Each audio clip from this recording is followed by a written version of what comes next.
Hi folks, you're with Tacitus today. Tacitus today, your pushback channel, and thank you for joining this audio live stream. In this essay, I'd like to talk about the extent to which the leftists, the globalists, the deep state, call them what you like, go to manipulate outcomes in sort of town hall or public forums. It could be on college campuses or things like that. Now, as soon as they hear about these things, these meetings, particularly if the speaker, or primarily if the speaker is not screaming leftist, globalist, anti-white slogans, assuming it's going to be somebody from the political centre or centre right or whatever, invariably they'll describe these people as being far right Nazis. But really, it's anyone that isn't far left is branded as much. But it's the effort they go to either shut it down. And if they're unsuccessful in shutting it down or preventing the speaker coming onto campus or coming for the town hall gathering, then they decide to infiltrate the crowd with activist speakers, and they ensure somehow they're able to very successfully ensure that it's their activists that are managed to ask the most, and sometimes, in some cases, all the questions. And so they pre-arrange and pre-script what they perceive are kill shot type questions, and get various activists to deliver these questions to the speaker. Now, invariably, these speakers will make their speech or whatever, and then they'll open up the session to audience questions, and it's here where they make their attack. And they're not trying to engage with, but rather to embarrass or to, again, kill shot question. And they rely heavily on the goodwill of the speaker to treat their question seriously and try and explain it and talk about it, rather than treat the question, the loaded, pre-scripted activist question delivered by an activist, when they should be dismissed. The opening question should be, are you an activist?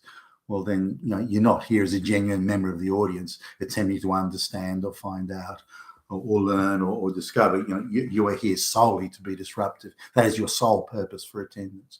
And maybe they should start or lead with that.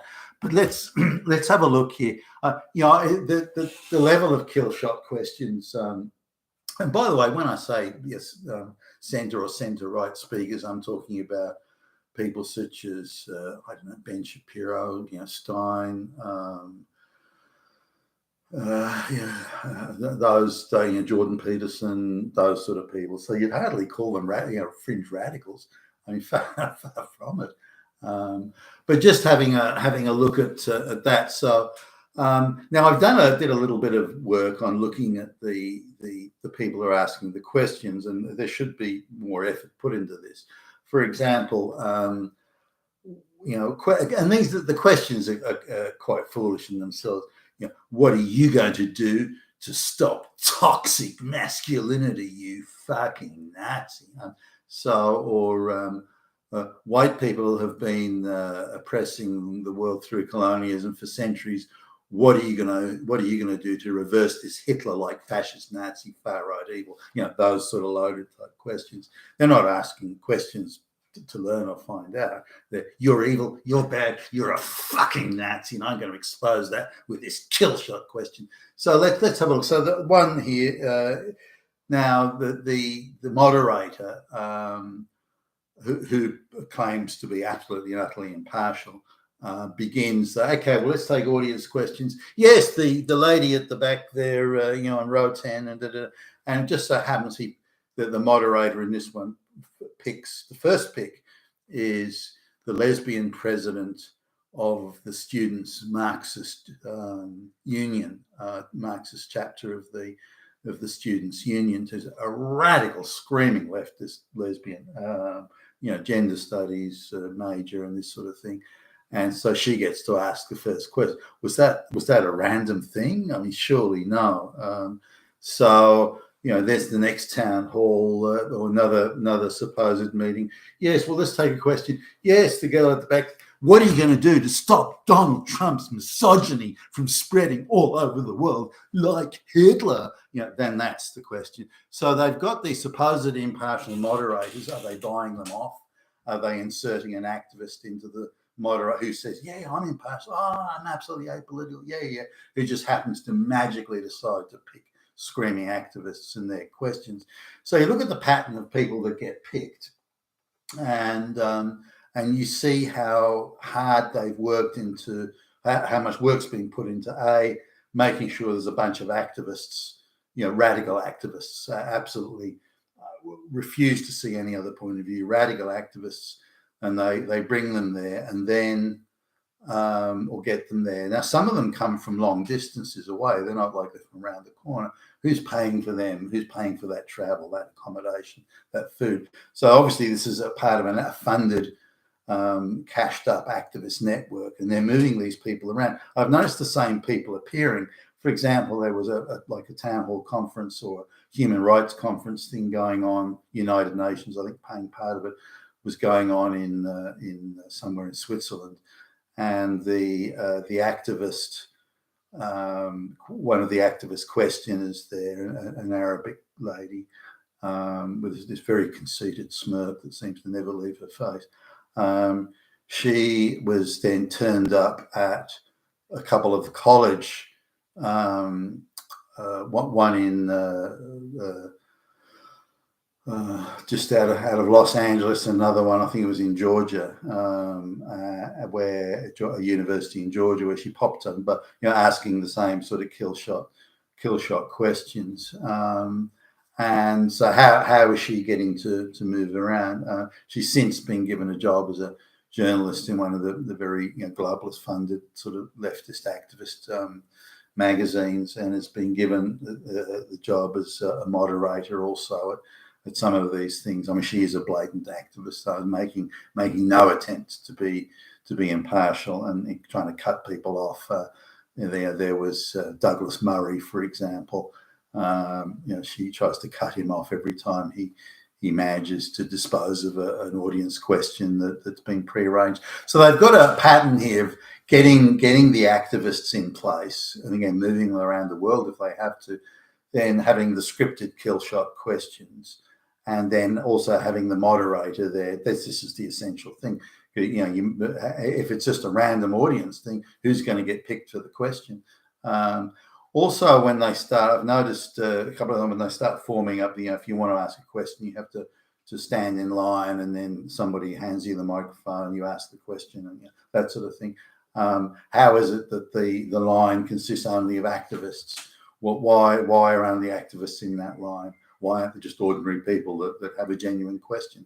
Somehow the activists get in the line, and again so they're coordinated between the moderator, the people that form that organise the stand in line, the placement of the activists in the audience, the pre-scripting of questions, so that no one's asking the same question. They've all got their pre-scripted, scripted kill shot questions that come at from an ideological point of view, come at it from a slightly different angle, but effectively the same question regurgitated. So what I can hear in your speech is that you love Hitler, you love Nazis, and you're a fan. You want genocide of every. Is that what you're saying? Are you prepared to deny that? So just by even getting to ask a ridiculous question like that, then the person on stage has said, well, no, I didn't ask for. I never said that, and I've said nothing of the sort. But already they're on the defensive, and so the ability to insert an absurd and very provocative and ridiculous question like that is in itself an achievement, as these activists would see it. Just putting the speaker on the defensive alone, putting them in a position where they have to deny something that they never said or did in the first place. So I've noticed this pattern going on, and what's interesting to me is the time and effort and resources that the globalists are putting in. Given the effort they put into manipulate, control all the media, the narrative, the effort they put into shutting down any view on social media they don't like, and then the effort they also put into undermining and otherwise trying to be as destructive and damaging as possible to this town hall things. Now, what would happen if they just left it and let natural events take their place? Then, of course, the right questions would come, or the questions would come up and say, well, why mass migration is a real problem, what are we going to do? And those are the things they don't want to talk about. So they've got to turn it into, what are you going to do about toxic masculinity?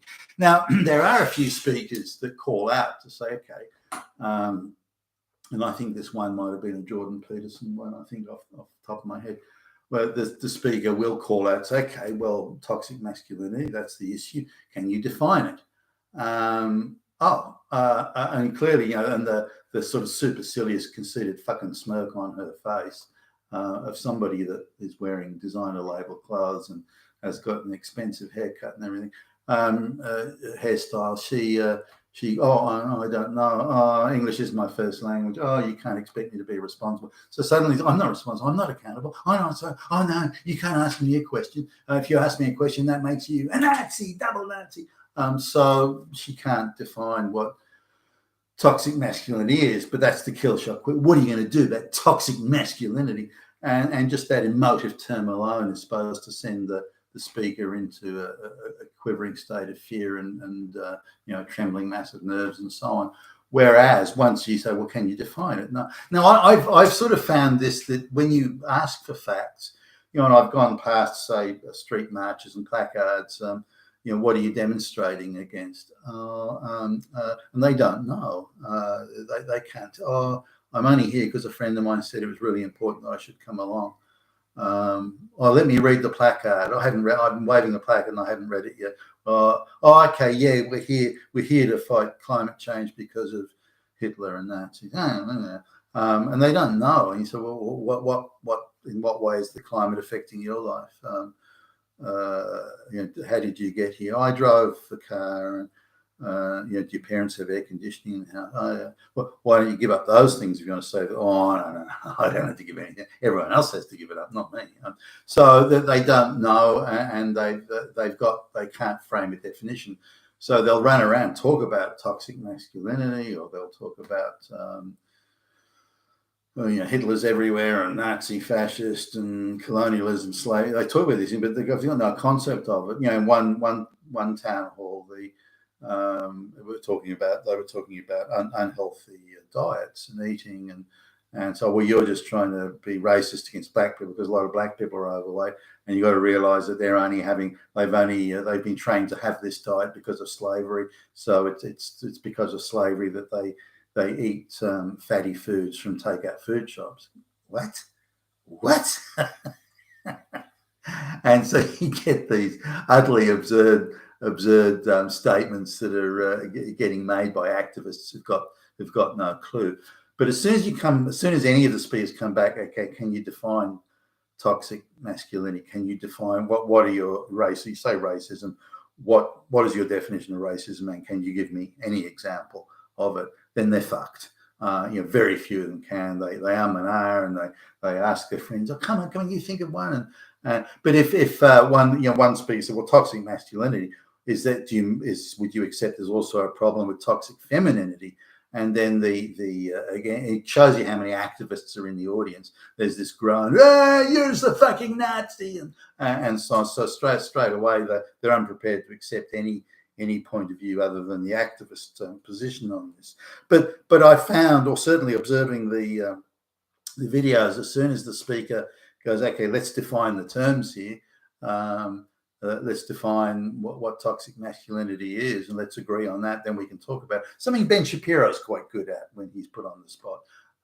Then that usually shuts it down because they can't do it. They have no doubt. They've got the emotive kill shot ideological question, but they've got nothing to back it up, no facts, no reasoning, and no understanding of the issues. You've been with Tassless today, your Pushback channel. Thank you for listening.